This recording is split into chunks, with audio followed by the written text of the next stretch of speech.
At the end of each workday, I bring the wood that I'm working on, whether it's a neck, a body, fretboard, whatever, and I bring it back into this wood room. This is a temperature and humidity controlled room. I keep it at 20 degrees Celsius, 45% relative humidity at all times, 24/7, 365 days a year. It's so critical for a luthier to make sure that his materials are stable, the moisture content is exactly right all the time.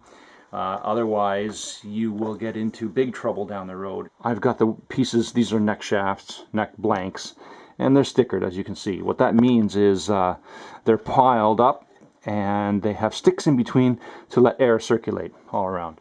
Same with the bodies. And so yeah, let's go work on these necks today. The first thing we're going to do with these neck blanks is prepare them for inlaying the rods, the carbon fiber rods and the truss rod. And so for that, this is just rough cut out of the bandsaw. And so we're going to plane this face flat. We're going to plane this surface flat. Yeah, I've got one in the vise.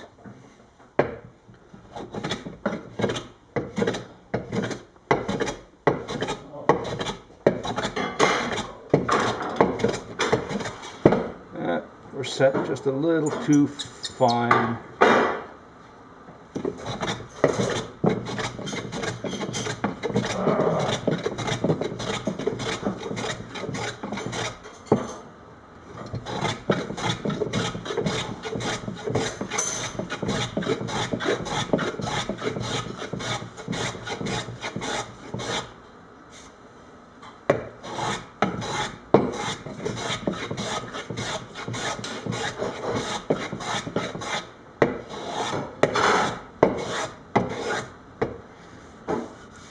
So the idea here is to not only make this flat, but also to keep it square on the same plane as the fretboard surface.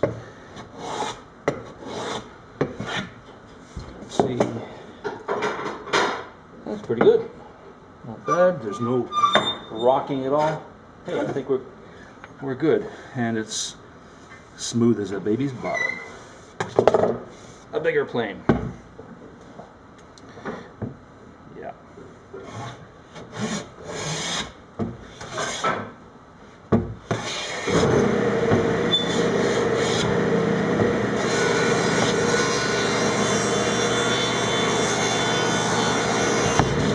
And that's that.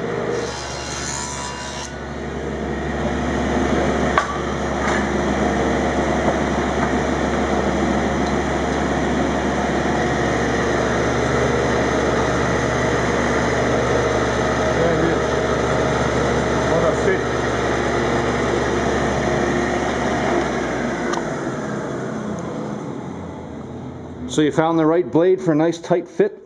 Tight, yeah, well that's tight. That's beautiful. Great. Great. All right.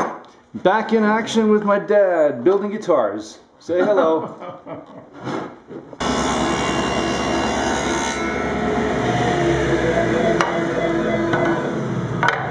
We've got the channels cut for the carbon fiber rods.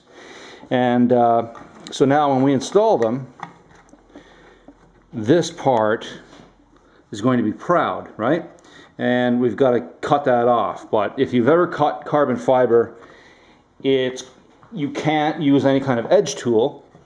It either has to be cut with a hacksaw or a file, or an abrasion like sandpaper works as well. So what we've done is we've mocked up this scrap piece of wood, cut the same channel in it, and what we're just going to install the carbon fiber rod in here and use a belt sander to sand it flush with this angle.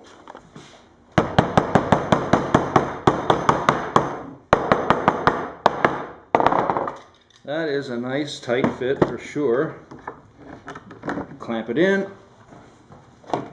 Also for this operation I'm wearing a dust mask because you really don't want to breathe this stuff in either.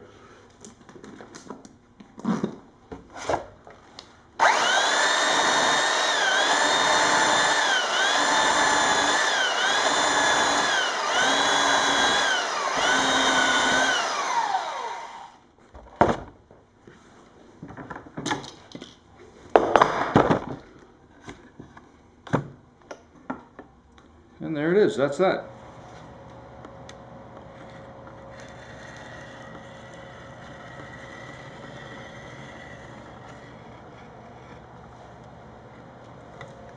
West System epoxy. 105 resin, 205 hardener. This stuff is awesome. 24-hour cure. And it's a 5-to-1 mix ratio. So these pumps are built so that 1 squirt of the resin is 5 parts, 1 squirt of the hardener is 1 part. And the carbon fiber rods are epoxied in. I got some filler strips, wood filler strips for the end here. Ой, какой хороший скотч.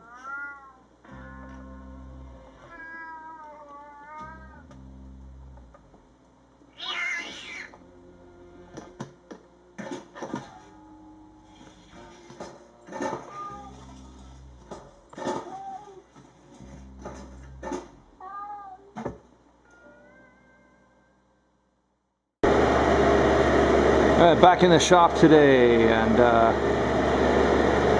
what do we have here? 1960 Fender Stratocaster that I am refinishing. Before you guys go all haywire on me, this has already been refinished once, but badly. So I'm going to do this one a nice color, and I'm not going to tell you what color it is until we're done. But anyway, back to the necks. Here we are, the next day, and I thought I was going to come in and clean them up, pull the masking tape off and all that, but looks like my dad beat me to it and did it already himself. So next step, we are going to route for the truss rods and the truss rod access cavity here. I've got the fence set up so that the router will end up right in the center.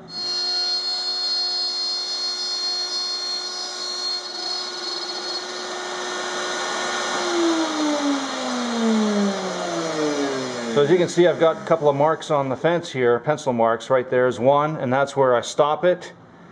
And there's the beginning. There's where I started. It's clogged up with sawdust right now, but I started there. And there we have it. Nice centered truss rod route. Yeah. We've got all the truss rod routes done. They are set to a depth of 7/16 of an inch. These rods themselves are just a little under 3/8 of an inch, so they're going to be sunken in about a 1/16 of an inch. Why? Because I want to put in a filler strip over top of it, clamp it down, and glue it so that this rod will be in there tight, tight, tight, no rattling. So now, what we're doing is changing the bit on the router table to a 1/2 inch bit for the truss rod access cavity here.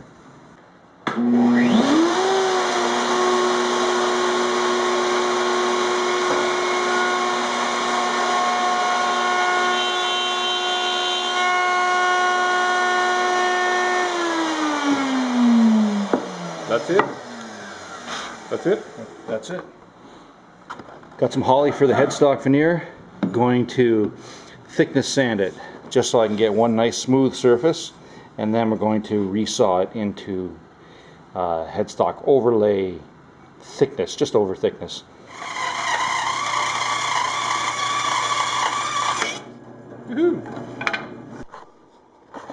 Alright, so here's the holly as it came off of the bandsaw.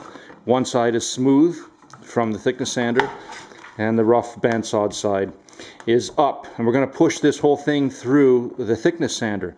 But first I'm going to attach them to a backing board, 3/4 inch thick particle board. And that just keeps the whole thing stiff so that the thickness will be uniform. It won't warp under the heat of the sander. I'm just going to fasten them in place with a drop of super glue on one end, and then just hit that with accelerator. Doesn't take much.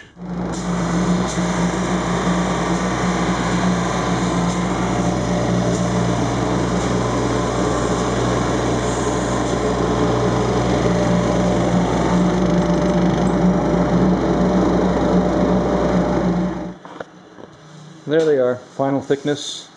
Just pop it off with a knife.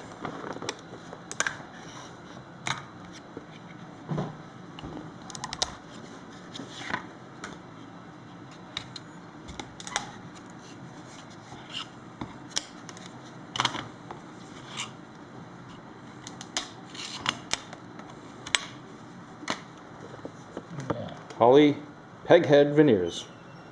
These are the LMI style truss rods. Although I didn't buy these particular ones from Luthier's Mercantile. I bought these from a distributor in Canada, but they're made exactly the same way. You know, you just have to make sure that the welds look good, because the last thing you want is for one of these guys to break inside of the neck after the guitar is completed. So what I do is I always test them all out first. So I just clamp one end in a vise here and then turn it. It doesn't take much, and you can see how much flex that has one way and the other.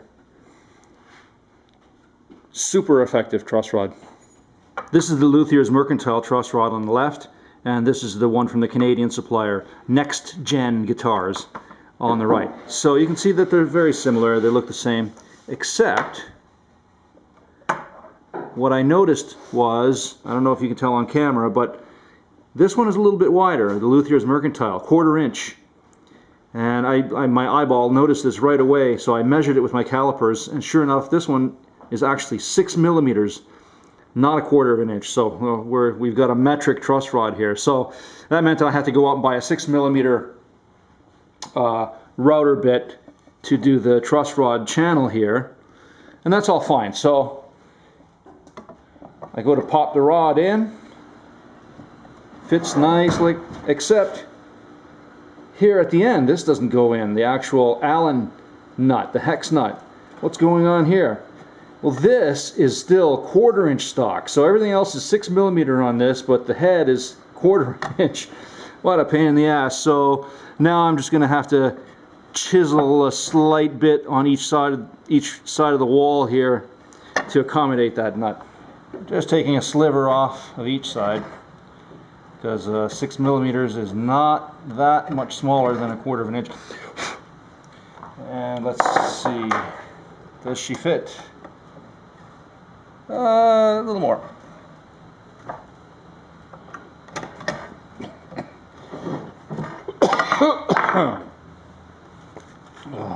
Oh boy, you're a bad cameraman.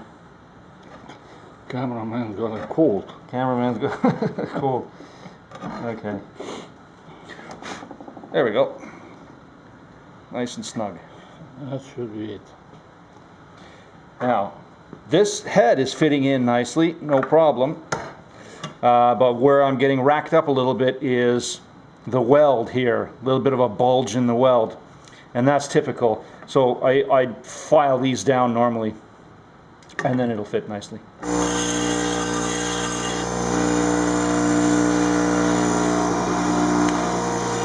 I lied. Grinding is much faster than filing. We've got some maple filler pieces that are going to go over top of the truss rods.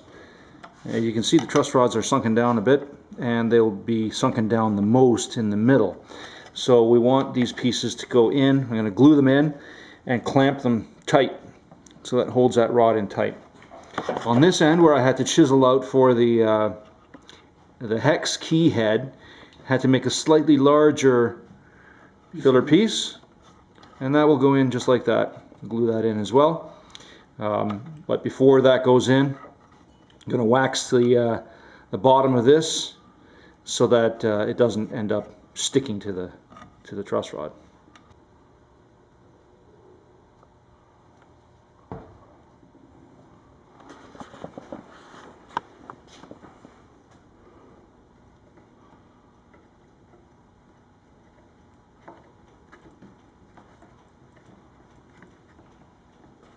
Oh, I'm gonna have to edit that part out.